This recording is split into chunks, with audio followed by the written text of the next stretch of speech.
उनके साथ रहने के लिए आ रहा है फॉर परमानेंट बेसिस, तो उनको कैसे सिखाया। बीगल कैट्स के साथ रह सकते हैं अगर उन्हें आप प्रॉपर्ली ट्रेन करें।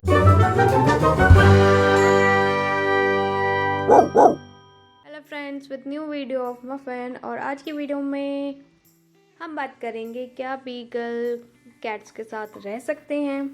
Do beagles get along with cats. So जैसे कि हमें पता है कि बीगल एक हंटिंग डॉग है और ये चेस करना पसंद करता है या किसी की स्मेल आती है उसके पीछे भागने पसंद करता है। सो बेसिकली बीगल कैट के साथ रह सकते हैं, बट सारे नहीं। अगर आपको लगता है कि आपका बीगल कैट्स पसंद नहीं करता है या आपको ऐसा लगता है कि वो कभी कैट्स के साथ नहीं रह सकता है, तो don't ever plan to get a cat, क्योंकि हर एक डॉग कैट्स को पसंद नहीं करता है। बहुत कम मैंने केसेस देखे हैं या बहुत कम होता है कि कैट्स के साथ डॉग रह पाता है या डॉग्स के साथ कैट रह पाती हैं। बीगल कैट्स के साथ रह सकते हैं अगर उन्हें आप प्रॉपर्ली ट्रेन करें। सो यही चीज़ें मैं आपको बताऊंगी इस वीडियो में। अगर आप प्लान कर रहे हैं कि आपका डॉग एक कैट के साथ रहे या आप प्लान कर रहे हैं कि आप अपने घर में एक कैट लेके आएँ, सो उससे पहले आप ये वीडियो देख सकते हैं अगर आपके पास बीगल है तो।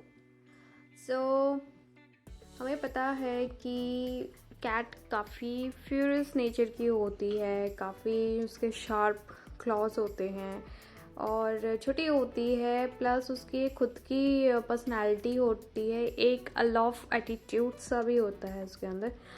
क्यूट होती है नो डाउट कैट्स, बट उनको एक अपनी स्पेस चाहिए होती है। मोर ओवर जिनके पास कैट है उनको ये चीज़ अच्छे से पता होगी कि कैट्स को अपनी स्पेस बहुत पसंद है। उनका एक पर्सनल अपना टाइम होता है और वो ज़्यादातर क्राउडेड एरिया में रहना ज़्यादा पसंद नहीं करती हैं, या फिर वो थोड़ा सा एक ये रहता है उनके माइंड में कि they just need their own space. So cats थोड़ी सी अलग होती हैं डॉग्स से, और हमें पहले से ही पता है कि कैट्स एंड डॉग के बीच में हमेशा एक दुश्मनी रही है फ्रॉम द स्टार्टिंग। जब से हम बचपन से यही चीज़ पढ़ते हुए आ रहे हैं कि कैट्स और डॉग कभी एक साथ नहीं रह सकते हैं, बट समहाउ टाइम चेंज हो चुका है और अब डॉग्स भी कैट के साथ आराम से रहते हैं, आराम से उनके साथ खेलते हैं। इनफैक्ट बीगल एक ऐसी ब्रीड है जो आराम से चले जाते हैं कैट के साथ और उनके साथ टाइम स्पेंड करना पसंद करते हैं। सो वेयरएज जैसे मैंने कैट के बारे में बताया था, उनकी एक अपनी पर्सनालिटी होती है, सेम वे डॉग्स की भी अपनी पर्सनालिटी होती है। और हमें पता है कि डॉग स्मार्ट होते हैं, लॉयल होते हैं और उनकी स्मेलिंग जो प्रॉपर्टी होती है वो काफ़ी तेज होती है। So these are the some personalities और characteristic of the dogs. So अगर आप प्लान कर रहे हैं कैट लाने की, उससे पहले आप अपने डॉग को किसी एक कैट से मिलवाने की कोशिश करें। जैसे अगर आप प्लान कर रहे हैं कि आपको नेक्स्ट वीक या नेक्स्ट 2 वीक्स में कैट लेनी है, तो उससे पहले अपने डॉग को प्रिपेयर करें। आप पहले उसे किसी कैट से मिलवाएं, आप उनको ऑब्ज़र्व करें कि उनका बिहेवियर कैसा है, कैसे वो उन्हें ट्रीट करते हैं, या all over all the things आपको देखनी पड़ेगी, क्योंकि कैट आने के बाद उनका एक अपना स्पेस हो जाता है जिसमें डॉग्स अलाउ कभी कभार नहीं होते हैं। उनका अपना फूड होता है और डॉग्स की आदत होती है कि वो हर एक फूड को खाने की कोशिश करते हैं। वो हमारा फूड नहीं छोड़ते हैं, तो फिर कैट का फूड कैसे छोड़ेंगे। सो सेम वे आपको सारी चीज़ें देखनी पड़ेगी, लुक आफ्टर करनी पड़ती हैं सारी चीज़ें। तो कैट लाने से पहले आप अपने डॉग को प्रिपेयर करें, फुली उनको ट्रेन करें। उनके जो एक बेसिक एटिकेट्स हैं, बेसिक उनको आपने जो ट्रेनिंग दी है वो ज़रूर रखें कि अगर फरी फ्रेंड आ रहा है दूसरा कोई, या इस टाइप की कोई और एनिमल उनके साथ रहने के लिए आ रहा है फॉर परमानेंट बेसिस, तो उनको कैसे सिखाया जाए कि उनको कैसे ग्रीट करना है या कैसे उनके साथ टाइम स्पेंड करना है या उसके साथ कैसा बिहेवियर रखना है। सो बेसिक चीज़ें आपको सिखाना बहुत ज़रूरी है अपने डॉग को। प्लस कैट लाने से पहले आप उसका एक सेपरेट रूम रखें या सेपरेट स्पेस रखें जहाँ पे वो खा सके, सो सके। उनका लिटर बॉक्स वगैरह आपको सब कुछ सेपरेट रखना पड़ेगा, क्योंकि डॉग्स की आदत होती है वो हर एक चीज़ में खाने की कोशिश या उसके पीछे स्मेल करने की कोशिश करते हैं। कभी कभार उसको डिस्ट्रॉय भी कर देते हैं, क्योंकि बीगल्स हमें पता है कि एनर्जेटिक ब्रीड है।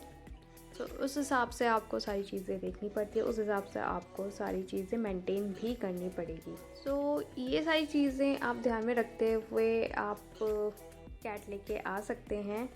प्लस आपको और भी काफ़ी सारी चीज़ों को नोट करना पड़ेगा और देखना पड़ेगा, सच एज़ कि आप अगर कैट लेके आ रहे हैं तो कैट के लिए आता है सॉफ्ट क्लॉज करके एक ग्लू आता है जो आप उनके पंजों पे लगा सकते हैं, ताकि वो कभी भी आपके डॉग को स्क्रैच मारे या कभी खेल खेल में उसके नाखूनों से लग जाए तो ऐसे प्रोटेक्ट हो जाएगा। प्लस आपके डॉग को कभी भी चोट नहीं लगेगी, कोई ब्लीडिंग नहीं होगी, क्योंकि हमें पता है कि कैट्स के जो क्लॉज हैं काफ़ी शार्प होते हैं एज़ कम्पैरेटिवली डॉग। तो ये चीज़ जो है काफ़ी यूज़फुल होती है सबके लिए। या फिर आप उनके क्लॉज ही कटवा सकते हैं और उनको अच्छे से फाइल करवा सकते हैं। मेरे पास कैट थी पहले, so I use to cut off her nails, उसके नेल्स काट दिया करती थी मैं, ताकि वो ज़्यादा पंजे ना मार सके चीज़ों में। आदत होती है बिल्लियों को, दे जस्ट स्क्रैच समथिंग, उनको हैबिट होती है स्क्रैचिंग की। सो इस चीज़ का भी आपको काफ़ी ध्यान रखना पड़ेगा। आपको एक और चीज़ का ध्यान रखना पड़ेगा कि अगर जैसे आपने एक पर्टिकुलर रूम बनाया है कैट के लिए, या एक आपका पर्टिकुलर हाउस है, प्रॉपर हाउस जैसे बोलते हैं, बंगलो, नॉट लाइक फ्लैट्स।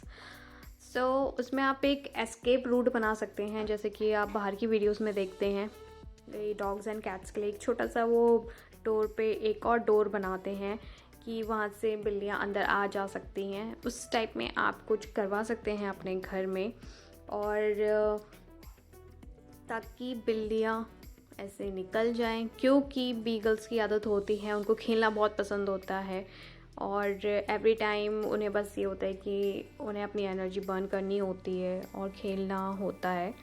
सो कभी कभार इस चीज़ से कैट काफ़ी अनॉयड हो जाती है, तो इस चक्कर में वो उनको पंजे भी मार सकती है या कुछ भी ऐसा कर सकती है।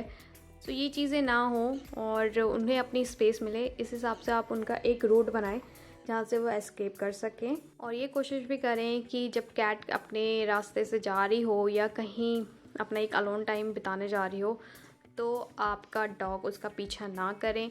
ऐसे कैट जो होती है काफ़ी एंग्री हो जाती है, काफ़ी अनोइंग लगता है, क्योंकि कैट का नेचर बहुत डिफरेंट होता है एज़ कम्पेयर टू डॉग। तो बिफोर टेकिंग अ कैट आपको अपने डॉग का नेचर भी ज़रूर जानना है पूरा प्रॉपरली, एंड कैट का भी, जो आप कैट लेके आ रहे हैं उसको भी आपको प्रॉपर ट्रेन करना पड़ेगा ढंग से, और दोनों को एक टाइम देना पड़ेगा, क्योंकि एज सून या इमीडिएटली वो दोनों एक दूसरे को एक्सेप्ट नहीं करेंगे इन फर्स्ट टाइम। हाँ, कुछ टाइम के बाद वो धीरे धीरे करके एक दूसरे के साथ खेलने लग जाएंगे, धीरे धीरे एक दूसरे के साथ टाइम भी स्पेंड करने लग जाएंगे। So most of the sudden चीज़ें नहीं हो पाएंगी, ये आपको मेंटली प्रिपेयर भी करना पड़ेगा दोनों को, प्लस डॉग को भी और अपने कैट को भी। So this video was all about क्या बीगल कैट के साथ रह सकते हैं, एंड ऐसे ही हम आपके साथ अच्छी अच्छी इन्फॉर्मेशन शेयर करते रहेंगे और काफ़ी सारी इन्फॉर्मेशन वीडियोस भी बनाते रहेंगे। Also don't forget to subscribe our channel, like our video, share our videos with your friend and your family, and also don't forget to hit the bell icon ताकि नई वीडियो आप miss ना कर पाएँ। And we are announcing bye, और Muffin as usual busy है treat खाने में। माफू कम है, come sit sit, good girl, high five, good, okay. Handshake. Good. Catch. Okay, friends. Now we are saying bye.